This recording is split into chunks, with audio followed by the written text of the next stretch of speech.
Taisha Ibrahim, many thanks for choosing us this afternoon. We're starting right from the passport office, where Foreign Affairs Minister Shirley Ayoko Boche has described as criminals foreigners holding Ghanaian passports under illegal means. But equally worrying for her is lack of prosecution when such persons are arrested and taken to the police. The minister, who went on an unannounced visit to the passport office, was also unhappy with the large number of people who had come to the office for their passports. Let's join my colleague Elton Brobe, my colleague Elton Brobe joins us on phone with more. Elton, what else has the minister discovered at the passport office?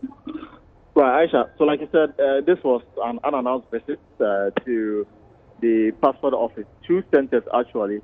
The Tema Station, which is the passport application processing center, and then the head office located at Bridge. So the first port of call was at the Tema Station branch, and this is where they process applications for passports. Now, according to the minister, she has received a lot of complaints from people who are in search of passport they've duly paid for and have fulfilled all their obligations under the laws, governing the issuance of passport. But yet, for several months, they have been unable to acquire the passport. So the minister went there to familiarize herself with the operations of the passport office and also acquaint herself with the challenges facing the center.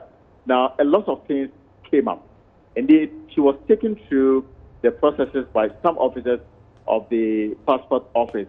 And for them, they are still operating the manual system alongside the digital system, where people will have to fill their forms online, wait to get their code online, then use the code to go to the passport office and then facilitate the issuance of their passport. For them, because they are operating two systems, it slows the process. And that's how come they have a backlog of applicants waiting to be served. But equally worrying was the fact that they have over 60,000 passports already procured, and the people have yet to come for it. Meanwhile, outside the compound of the passport office were scores of people who claimed they had come there in the morning in search of the passport they've been asked to come and collect. Indeed, one person was lucky because his appearance at the passport office coincided with the minister's unannounced visit. And interestingly, when the minister intervened and then asked that he present his kit for them to issue him his passport, on the blind side of the minister, when he presented the check, the man was told to go and come back in 2 weeks' time. So the man ran back to the minister, told the minister that, well, you asked me to go and see this report for my passport. I've been told to come back in 2 weeks' time.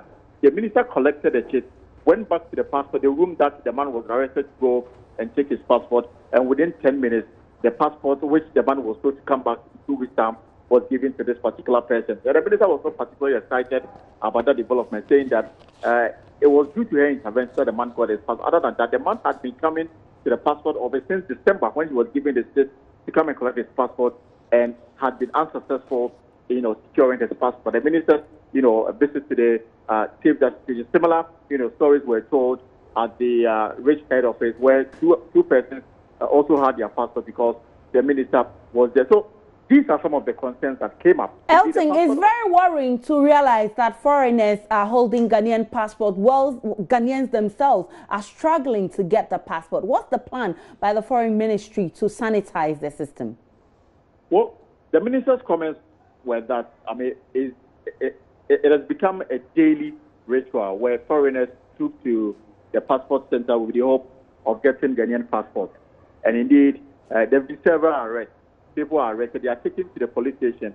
But the difficulty here is that the police don't follow through with the prosecution of these individuals. Sometimes they are taken there, and the next thing the passport official realize these people are walking free, and they even have the courage to come back and then search another passport. For him, such people must be prosecuted because their acts constitute criminality and infringes on the laws of the country.